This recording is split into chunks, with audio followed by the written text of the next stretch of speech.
복된 아침입니다. 오늘은 5월 21일 목요일 새벽입니다. 우리 찬송가 279장 찬송 드리고 말씀 묵상합니다. 279장입니다.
주의 공로 의지하여 주께 가오니 상한 마음을 고치시고 구원하소서.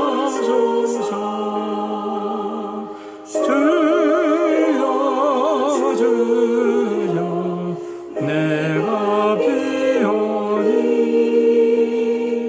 죄인오라 하실 때에 날 부르소서. 만복 끊은 우리 주여 위로하소서. 우리 주와 같으시 어디 있을까. 주여 주여 내가 비오니 죄인오라 하실 때에 날 부르소서. 아멘.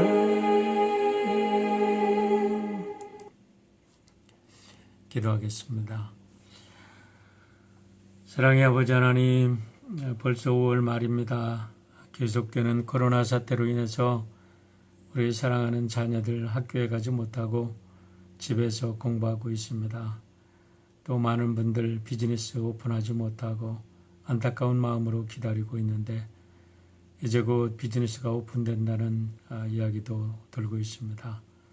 주님, 주께서 오늘 우리들에게 이런 시간을 주신 것 결코 우리를 벌하시고 우리를 책망하시기 위한 목적이 아니라 우리를 새롭게 하시고 우리를 더 귀하게 쓰시고 우리를 더 귀한 축복의 그릇으로 만드시기 위한 하나님의 섭리인 것을 믿고 감사하며 오늘도 기대하는 마음으로 하루를 열 수 있도록 인도하여 주시옵소서. 우리 사랑하는 성도들 어디에서 무슨 일을 하든지 하나님은 살아계시고 임마누엘 하나님께서 우리 사랑하는 성도들을 눈동자처럼 지키심을 믿고 승리하는 하루가 되도록 축복하여 주시옵소서. 감사드리며 예수님의 이름으로 기도하옵나이다. 아멘. 오늘 호세아 6장 말씀 우리 함께 읽습니다. 호세아 6장. 이제 주님께로 돌아가자. 주님께서 우리를 찢으셨으나 다시 싸매어 주시고 우리에게 상처를 내셨으나 다시 아물게 하신다. 이틀 뒤에 우리를 다시 살려주시고 사흘 만에 우리를 다시 일으켜 세우실 것이니 우리가 주님 앞에서 살 것이다. 우리가 주님을 알자. 애써 주님을 알자. 새벽마다 여명이 오듯이 주님께서도 그처럼 어김없이 오시고 해마다 쏟아지는 가을비처럼 오시고 땅을 적시는 봄비처럼 오신다. 에브라임아, 내가 너를 어떻게 하면 좋겠느냐? 유다야, 내가 너를 어떻게 하면 좋겠느냐? 나를 사랑하는 너희의 마음은 아침 안개와 같고 덧없이 사라지는 이슬과 같구나. 그래서 내가 예언자들을 보내어 너희를 산산조각 나게 하였으며 나의 입에서 나오는 모든 말로 너희를 죽였고 나의 심판이 너희 위에서 번개처럼 빛났다. 내가 바라는 것은 변함없는 사랑이지 제사가 아니다. 불살라 바치는 제사보다는 너희가 나 하나님을 알기를 더 바란다. 그런데 이 백성은 아담처럼 언약을 어기고 나를 배반하였다. 길르앗은 홍역배들의 성읍이다. 발자국마다 핏자국이 뚜렷하다. 강도떼가 숨어서 사람을 기다리듯 제사장 무리가 세겜으로 가는 길목에 숨었다가 사람들을 살해하니 차마 못할 죄를 지었다. 내가 이스라엘 집에서 소름 끼치는 일들을 보았다.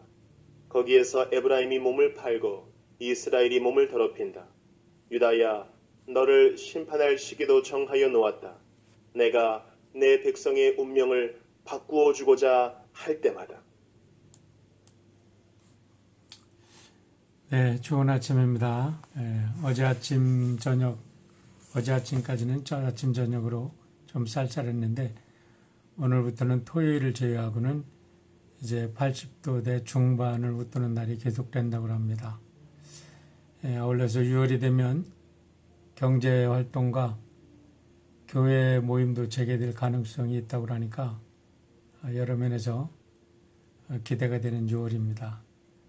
모쪼록 하루속히 코로나 바이러스 치료제도 개발이 되고 백신이 개발되어서 우리 모두가 마음 놓고 다시 평범한 일상으로 돌아가는 축복이 있기를 바랍니다. 오늘은 호세아서에 나오는 세 번째 설교의 말씀으로 주제는 아주 심플합니다. 하나님의 사랑의 품으로 돌아오라는 말씀입니다. 여러분 어렸을 때 아마 부모님으로부터 매를 맞아본 분들 계실 겁니다. 너무나 착해서 한 번도 어머니 아버지 속 안 썩이고 정말 잘 자라신 분들, 칭찬받고 잘 자라신 분들도 계시겠지만 저도 어렸을 때 아버지한테 잘못했다고 우리 어머니한테 아주 회초리로 죽도록 맞은 경험이 있습니다. 그런데 부모님들이 자녀들을 회초리로 때리는 것은 결코 미워서가 아니죠. 사랑해서 정말 아버지의 뜻을 알고 어머니의 뜻을 알고 사랑스럽게 존귀하게 자라라고 우리 엄마 아빠가 매를 대시는 거죠. 오늘 호세아서를 보면 우리 하나님께서 이스라엘 백성들 사랑하는 당신의 택한 백성들을 향한 똑같은 마음이 그대로 나타나 있습니다. 1절부터 3절을 보면 다시 하나님을 알고 돌아와라 하고 안타깝게 부르짖는 아버지의 마음이 잘 그려져 있습니다. 세상살이가 아무리 어렵고 힘들어도 우리가 지치고 쓰러져 있을 때 나를 받아줄 부모와 형제, 가족들이 있는 집이 있다는 사실이 얼마나 감사한 일인지 모르겠습니다. 5장까지 호세아서를 읽어보면 이제까지 만난 이스라엘 백성들은 죄악으로 인해서 만신창이가 된 사람들입니다. 그럼에도 불구하고 하나님은 저들을 사랑해서 선지자 호세아를 통해서 이렇게 외칩니다. 오라 우리가 여호와께 돌아가자. 여호와께서 우리를 찢으셨으나 도로 낫게 하실 것이요 우리를 치셨으나 싸매어 주실 것임이니라. 여호와께서 이틀 후에 우리를 살리시며 셋째 날에 우리를 일으키시리니 우리가 그 앞에 살리라. 이틀 후에 셋째 날에 뭐 이런 얘기를 여러 가지로 해석을 하는데, 아무리 많은 죄를 짓고 아무리 우리가 타락했다 할지라도 하나님께만 돌아온다면 2, 3일 내로 하나님이 아주 급격하게 회복시켜 주신다는 뜻이죠. 하나님의 아주 극진한 사랑이 나타나 있는 부분입니다. 그러므로 우리가 여호와를 알자. 힘써 여호와를 알자. 그에 나타나시면 새벽 빛같이 어김이 없나니 비와 같이 땅을 적시는 늦은 비와 같이 우리에게 임하시리라 하니라. 여러분, 아무리 밤이 깊다 할지라도 새벽이 되면 어김없이 동력에 새로운 햇빛이 솟아오릅니다. 밝은 태양이 솟아오릅니다. 그런 것처럼 우리들의 삶이 아무리 힘들고 어려워도 아버지께 돌아오기만 하면 우리의 삶 속에 하나님의 한량없는 사랑과 하나님의 한량없는 빛으로 변함없이 그렇게 동력의 해가 솟아오르는 것처럼 우리에게 희망을 주시고 사랑의 빛으로, 사랑의 열기로 우리를 감싸시고 치유하시고 회복시키는 하나님의 사랑이 나타나 있습니다. 비록 늦은 시간에 왔다 할지라도 늦은 비를 내리셔서 우리를 결실케 하시는 하나님의 사랑이 기록되어 있는 것입니다. 얼마나 아름다운 사랑의 외침인지 모릅니다. 하나님의 품으로 다시 돌아와라. 위로는 왕으로부터 모든 제사장들, 사회 지도자들은 물론이고 국민 한 사람 한 사람이 어디를 돌아보아도 하나님의 인애와 사랑은 저버리고 동물적인 탐욕만을 남은 그 이스라엘 사회를 보면서 하나님께서 탄식하고 외치시는 겁니다. 8절과 9절의 말씀을 보세요. 길르앗은 폭력배들의 성읍이다. 발자국마다 핏자국이 뚜렷하다. 강도떼가 숨어서 사람을 기다리듯 제사장 무리가 세겜으로 가는 길목에 숨었다가 사람들을 살해하니 참아 못할 죄를 지었다. 참아 못할 죄를 지었다. 절대로 그래서는 안 된다라는 건데요. 8절에서는 길르앗이 나오고요. 9절에서는 세겜이 거론되고 있는데, 여러분, 이 두 도시의 공통적인 특징은 두 도시 모두 도피성으로 제정된 도시라는 겁니다. 여호수아 20장에 보면 이 두 도시가 이스라엘 지방의 6개의 도피성이 지정이 되는데, 이 길르앗 라못에 그리고 세겜 땅에 도피성을 이제 세우라고 하나님이 명령하신 것을 볼 수가 있습니다. 특별히 세겜은요, 신명기 27장과 여호수아 8장을 보면 세겜 평지를 가운데 두고 한쪽에는 에발산, 한쪽에는 그리심산이 있어가지고 이스라엘 백성들이 이 12지파들이 반씩 올라가서 그 위에서 이제 하나님의 율법이 선포되는 말씀을 들었어요. 그래서 하나님의 율법을 지키면 축복이고 하나님의 율법을 떠나서 악한 길로 가면 너희들은 반드시 저주를 받고 죽는다라는 그런 특별한 율법에 갱신을 했던 곳이 바로 세겜 땅입니다. 그런데 그 길르앗 라못 그 세겜 땅에서조차 제사장들이 하나님과 맺은 언약을 까맣게 잊어버리고 물질과 섹스의 우상을 쫓아서 바알과 아세라와 아소다롯을 섬기면서 육체적인 행음은 물론 영적인 간음까지 행하고 있었던 것입니다. 그런데 그럼에도 불구하고 하나님은 그들을 향하여 돌아와라. 돌아와라 하고 안타깝게 부르짖는 것입니다. 정말 타락한 자식들이 부모님의 가슴에 칼을 꽂고 떠났지만 그 자식들을 사랑하는 부모님이 그들을 잊지 못하고 안타깝게 눈물로 기도하며 돌아오라고 외치는 부모님의 모습을 우리는 오늘 호세아를 통해서 하나님의 그 모습을 보게 되는 것입니다. 4절을 보면 이스라엘을 향하신 하나님의 사랑이 고스란히 드러나 있는 탄식을 들을 수가 있습니다. 4절에도 이렇게 말합니다. 에브라함아, 내가 너를 어떻게 하면 좋겠느냐? 유다야, 내가 너를 어떻게 하면 좋겠느냐? 나의 사랑하는 너희의 마음은 아침 안개와 같고 덧없이 사라지는 이슬과 같구나. 내가 너를 어떻게 하면 좋겠느냐? 내가 너를 어떻게 하면 좋겠느냐? 여러분, 하나님께서 몰라서 묻는 게 아니지요? 부모님의 마음을 모르고 매일 알코올과 마약과 도박에 빠져서 가정을 돌보지 않고 거리에 버려진 담배꽁초를 주워서 입에 물면서도 1불짜리 하나만 보면 도박장으로 달려가는 그런 정말 안타까운 사람.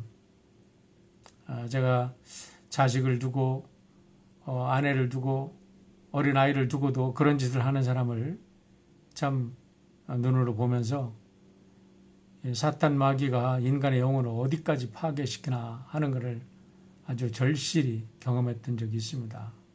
근데 이스라엘이 지금 그런 지경에까지 이르렀으니 우리 하나님께서 안타깝게 부르짖는 거예요.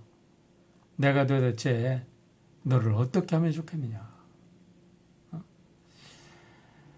여러분이 하나님께서 이렇게 탄식하시는 것은 그들을 미워하시기 때문이 아니라 그를 사랑하시기 때문이라는 거죠. 신명기 33장 29절에서 광야 생활 40년을 헤매고 나서 가나안 입성을 앞둔 그 이스라엘 백성을 향하여 모세가 이렇게 외칩니다. 이스라엘이여, 너는 행복자로다. 여호와의 구원을 너같이 얻은 백성이 누구뇨? 그는 너를 돕는 방패시요 너의 영광의 칼이시로다. 내 대적이 내게 복종하리니 내가 그들의 높은 곳을 밟으리로다. 그렇게 축복을 받은 백성인데요. 호세아 시대에 와서 유례없는 물질의 풍요를 누리면서도 그들은 오히려 하나님을 까맣게 잊은 채 이웃을 향한 사랑도 긍휼도 온데간데 없이 오직 자신들의 권력과 탐욕만을 채우기 위해 급급한 이스라엘 백성들을 향하여 하나님께서 답답한 마음으로 외치는 겁니다. 에브라함아, 내가 내게 어떻게 하랴? 유다야, 내가 내게 어떻게 하랴? 너의 인하가 아침 구름이나 쉬 없어지는 이슬 같구나. 하나님을 사랑한다고는 하지만 저들의 하나님의 사랑은 아침 안개처럼 덧없이 사라지는 이슬과 같은 그런 사랑이라는 거죠. 그러면서 하나님께서 그들에게 하나님의 마음을 나타내 주십니다. 6절입니다. 나는 인애를 원하고 제사를 원치 아니하며 번제보다 하나님을 아는 것을 원하노라. 이렇게 얘기하는데 여기서 인애라는 단어가 바로 그 유명한 헤세드라는 단어입니다. 헤세드라는 단어는 하나님께 대한 충성을 비롯해서 하나님에 대한 사랑, 또 이웃을 향한 사랑, 모든 것을 포함하고 있는 단어입니다. 여기서 우리가 알아야 될 것은 하나님을 안다는 것을 이웃을 향한 사랑과 아이덴티파이하고 있다는 겁니다. 그래서 7절에서 이스라엘 백성들이 아담처럼 언약을 잊었다고 탄식하는 것은 저들이 이웃을 향한 사랑을 다 잊어버리고 이웃을 착취의 대상으로만, 탐욕의 대상으로만 삼고 이리처럼 서로 물고 뜯는 행악자들이 된 것을 안타깝게 부르짖는 것입니다. 9절을 보시길 바랍니다. 강도떼가 숨어서 사람을 기다리듯 제사장의 무리가 세겜으로 가는 길목에 숨었다가 사람을 살해하니 참아 못할 죄를 지었다. 범죄한 사람일지라도 도피성으로 피하기만 하면 삶이 보장돼야 될 곳에서 오히려 제사장들이 살인을 한다는 것입니다. 종교인들이 하나님 섬김을 버리고 물질의 우상에 빠져서 백성들을 착취하는 도적대가 된 것을 고발하고 있는 것입니다. 제사장들의 할 일이 무엇일까요? 이 사회에서 죄를 없애고 이 사회 모든 사람들이 서로 사랑하며 살아가는 것입니다. 그런데 당시로 생각해 보면 사람들이 죄를 많이 짓고 하나님 앞에 죄를 사하기 위해서 올 때 저희들이 다 제물을 가지고 와야 돼요. 양떼와 숫떼를 가지고 나와서 제사를 드립니다. 그러니까 죄를 많이 지면 질수록 제물이 많아지고 그것들은 제사장들의 물질이 많아지는 아이러니컬한 사회가 되고 만 겁니다. 세상의 죄를 사하라고 세워준 제사장들이 오히려 세상의 죄악을 조장하는 그런 행악자들이 되고 만 것을 정말 안타깝게 외치고 있는 거죠. 오늘 우리 교회들이 무엇을 해야 하는지, 교회 사명이 무엇인지를 잘 보여주는 말씀입니다. 25시의 저자 게오르그의 잠수함 속의 토끼라는 이야기가 있습니다. 게오르그가 2차 세계대전 때 연합군 잠수함 요원으로 근무했었다고 합니다. 당시 자기가 타고 있던 잠수함의 그 중앙에 토끼를 몇 마리 키웠다고 그래요. 그런데 토끼는 사람이 호흡곤란을 일으키기 7시간 전부터 호흡곤란 상태를 나타낸답니다. 굉장히 예민하답니다. 그러다 산소가 부족하기 시작하면 눈이 충혈이 되고 이제 호흡이 점점 힘들어져서 아주 괴로워하는데 잠수함 요원들이 이 토끼들의 이 모습을 보면서 이 기내에 산소가 부족하구나. 지금이야 기계들이 발달하기 때문에 염려는 없지만 당시 말하는 거죠. 산소가 부족하거나 하고 와서 수면으로 이제 부상해서 공기를 환기시켰다고 합니다. 그것을 보면서 게오르기는 어느 시대든 사회가 아무리 병들었다 할지라도 잠수함의 토끼처럼 먼저 사회의 불의를 보고 고통할 줄 아는 정치인, 지도자, 성직자들이 있는 나라는 희망이 있는 나라다라고 정의를 했다는 거예요. 그렇습니다. 오늘 우리 그리스도인들이 이 시대를 위해서 해야 될 게 뭘까요? 이 시대에 사라지는 하나님의 사랑과 정의를 보고 안타까워하며 우리가 이 시대를 위한 빛과 소금의 역할을 감당해야 되지 않을까 생각을 합니다. 그러기 위해서는 우리가 먼저 하나님을 알아야 합니다. 하나님의 뜻을 알아야 합니다. 그것도 힘써 하나님을 알아야 하는 것입니다. 어떻게 하나님을 알까요? 우리는 성경을 떠나서는 하나님을 알 수가 없죠. 이런 데 요즘에 우리 성경 통독에 한 50여 분이 참여해서 이제 열심히 성경 통독을 하시면서 서로 은혜를 나누는 모습이 정말 우리 교회를 통해서 하나님께서 참 귀한 일을 이제 계획하고 계신다라는 생각을 해보게 됩니다. 여러분이 열심히 하나님 말씀 속에서 하나님의 뜻을 분별하고 하나님의 뜻을 행하는 여러분 되시길 바랍니다. 둘째로는 하나님을 힘써 증거해야 될 것입니다. 왜 그럴까요? 호세아 4장 6절에서 이렇게 말씀하셨죠. 내 백성이 나를 알지 못하여 망한다. 내가 제사장이라고 하면서 내가 가르쳐준 것을 버리니 나도 너를 버려서 내가 다시는 나의 성직을 맡지 못하도록 하겠다. 내가 하나님의 율법을 내가 마음에 두지 않으니 나도 내 아들, 딸들을 마음에 두지 않겠다라고 말씀하셨습니다. 여러분, 세상이 왜 악해진다고요? 하나님을 모르기 때문에 그렇다는 거죠. 그래도 제사장들의 역할은 세상 사람들에게 하나님을 알리는 겁니다. 힘써 하나님을 알리는 겁니다.